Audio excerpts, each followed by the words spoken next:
And again, I think, when we start looking at major health systems and we start looking at how they are operationalizing innovation, whether it's the digital health reset or whether it's something that's beyond, we're looking at several different variables for the most successful health systems out there. And having an innovation center, having infrastructure like what Sarah does as a chief strategy and digital officer at an organization like that, who can be that interaction and can be that source of conversation for people like you in the audience. And then obviously someone like Asif Khan, who is joining us as a senior global medical director at Sanofi. Asif, how are you today? Thank you for joining. Good afternoon, Stan. I'm well. How about yourself? Good, thank you. And obviously a lot happening in digital health this year, a lot taking place, and we're seeing a lot of the investments that were made in digital health during the pandemic coming to fruition. We were talking to Huma earlier today, and obviously a number of other companies that are going on and really seeing some nice growth in digital healthcare today. And we just had the chief strategy and digital officer on from Providence Health, which is a 7 million patient health hospital system across 7 states, 3 million patients across 7 states in the West Coast of the United States.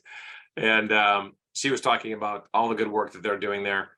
But we'd love to hear a little bit about your background and what you do at obviously Sanofi, and then clearly what your thoughts are on whether France will win the World Cup or not. Obviously, we want to know that. I'm sure you've been following that closely. It's very exciting. But yeah, first let's start with your own journey, and then if you could tell us a little bit about that.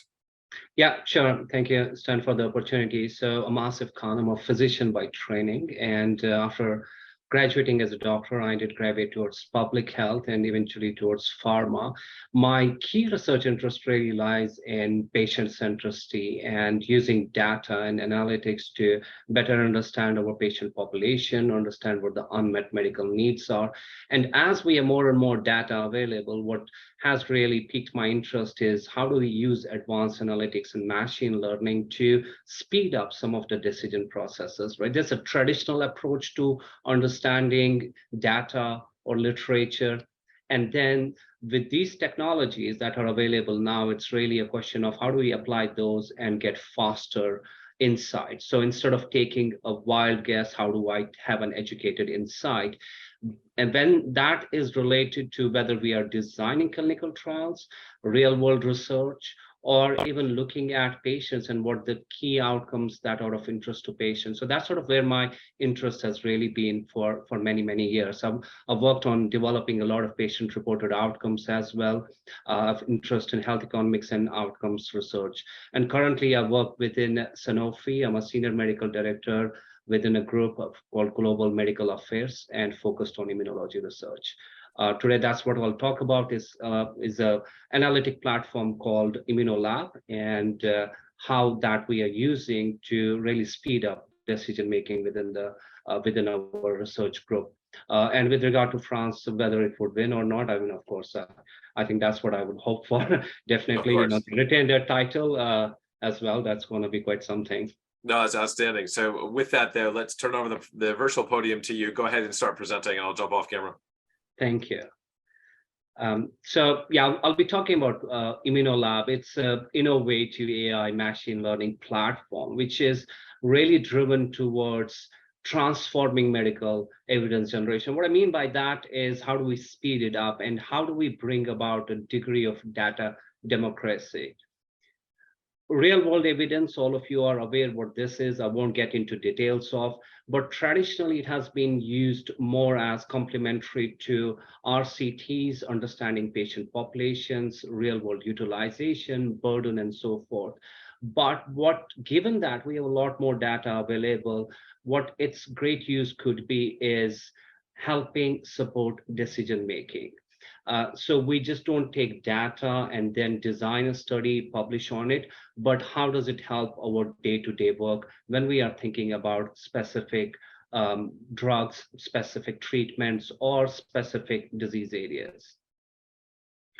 So one of the key gaps that we sort of understood was that when it gets to real world evidence, we'd have a one question at a time or one study at a time approach. So we have a research question, we develop that into a hypothesis. You could do a real world evidence study using any of the large databases you have, be that US claim databases, be those databases in Europe as well.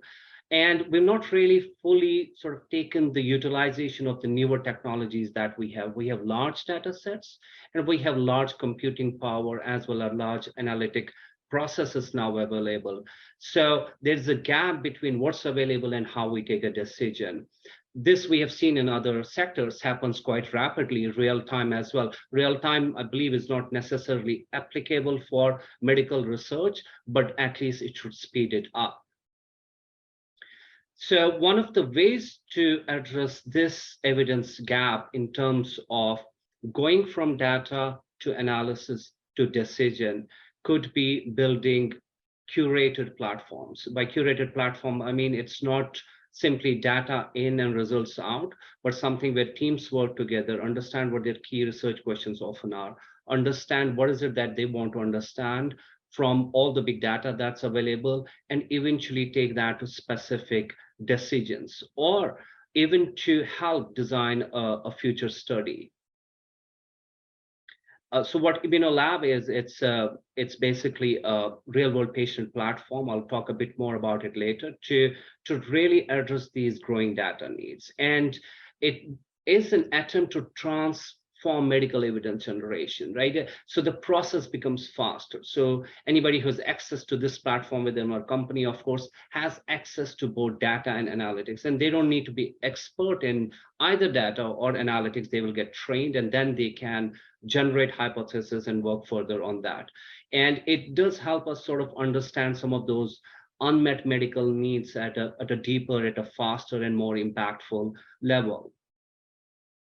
If you look at a traditional research process, even when it gets to real world evidence, and I worked on quite a few studies which take months and years to complete. You start with a question, you have a research hypothesis, then you run some feasibility analysis, you again refine your study, and then you have the results.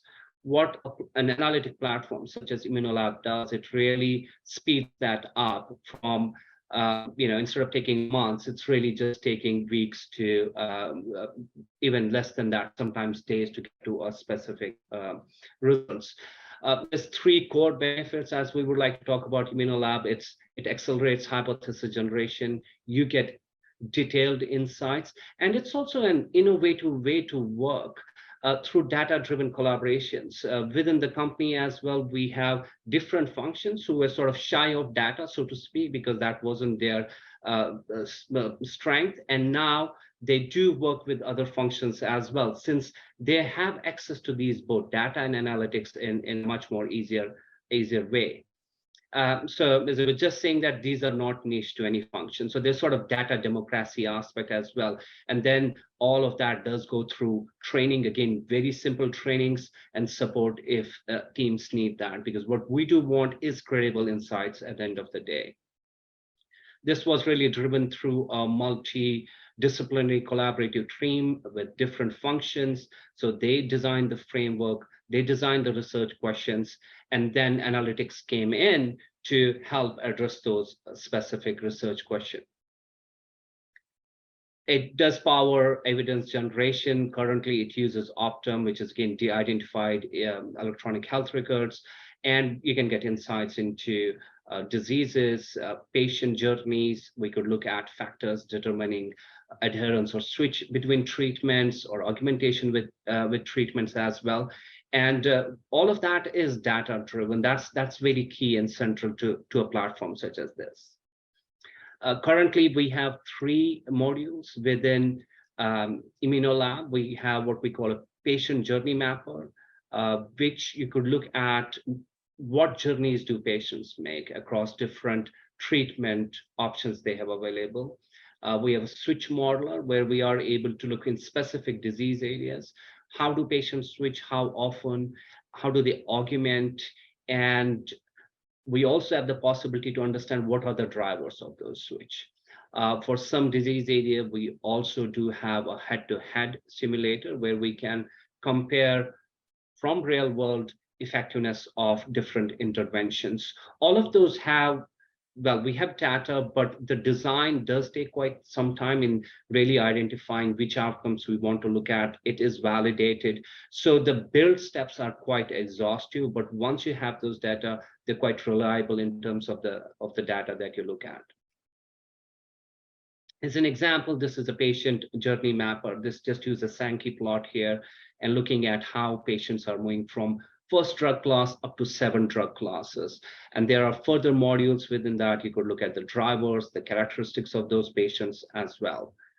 We have what we call a switch modeler in looking at patient flows, where specifically did they augment, did they discontinue, did they have an earlier discontinuation of a specific drug, and what is driving that specific switch. The head-to-head simulator, both from looking at effectiveness of 2 interventions, we could look at all patients, we can look at specific subpopulations of interest by age, by ethnicity, gender, by Charlson Comorbidity Index, for example. And as I said, in some of the other modules, we also have outcome drivers. So what is probably driving a specific effectiveness outcome, or why is drug A versus drug B superior? We can look at some of those drivers as well. It's been recognized externally as well. We were shortlisted for the Most Valuable Data and Insights Initiative Award. And the methodology of this is available. Now it was published in Frontiers in Allergy. So we have a peer-reviewed validation of the technology and the methodology that was behind a platform such as this. The future directions really are more about making data available to a broader group of people within, for example, I'm coming from pharmaceutical industry, so within the industry as well. It was often either a specific function which would work on data. So you did go to them with a specific question, they would work and get back to you with an answer. What we want with this is that that should be available to a broader group of people. It also then allows us, hopefully in the future, to be building networks, whether collaborations with academia, with other industry. So we're taking the availability of data from being simply data to addressing simply the research questions that each one of us has, to something where we are looking at this in a more holistic manner. With that, I would end this presentation. I know we do have a few minutes now left, and I'll be happy to take any questions. Oh, this is fantastic, and looking forward to picking off some questions here, because this is truly a revolutionary platform. You must be excited to be working on this. I surely am, yes. And I did see there's a question. It does use ClickSense as of now, but we are planning to change the visualization potentially to Tableau in the future. You said ClickSense? Yes, ClickSense. Yeah, okay. Yeah, that's a popular one, certainly. But certainly I think this idea of Tableau makes a lot of sense as well. And let's look over on LinkedIn. We get a lot of questions on my LinkedIn page as well, since the chat box here is usually very busy. And okay, so it looks like we have a question coming in here from a James, and yeah, so he's wondering if the looks like kind of like the 5-year thing. If you have, where is this going to be in 5 years? So what we're looking at primarily is, one, having a greater number of active users within our group. Because, I spoke about this a bit earlier as well. A lot of people shy away from data, so we want them to be more comfortable with it. So more active users using, again, more diverse data sources. Right now it just uses US, but we do want to have access to ex-US data sources as well. So this becomes a platform which is diverse, and researchers from across the globe can use it then. Okay, that's yeah, makes a lot of sense. Good. And so you're thinking about how many customers will be using this in 5 years? So currently, what we consider as, we call them some expert users. So it's of course more and more numbers, but we also want to see greater impact from what they are generating in terms of insight. So if you have an insight that comes from Immunolab, did that eventually translate into a full study that you're able to do? Or did you identify an insight which none of you were, none of us were, for example, aware of? So we'll also not just look at numbers, but also the impact it does. And further also, how do we go from only looking at homogeneous populations to getting more heterogeneous, to looking at more diverse populations with sources such as these? Okay, this is brilliant, and congratulations. It looks like a very impressive system. And I know you've put a lot of hard work into it from the looks of things here, and just congratulations on a job well done. Thank you. Thanks a lot, Stan, for the opportunity to present as well. Of course. Also, thanks for joining us, and have a great new year, and good luck to France, unless Thank they're playing you. USA. Bye. Bye. Cheers.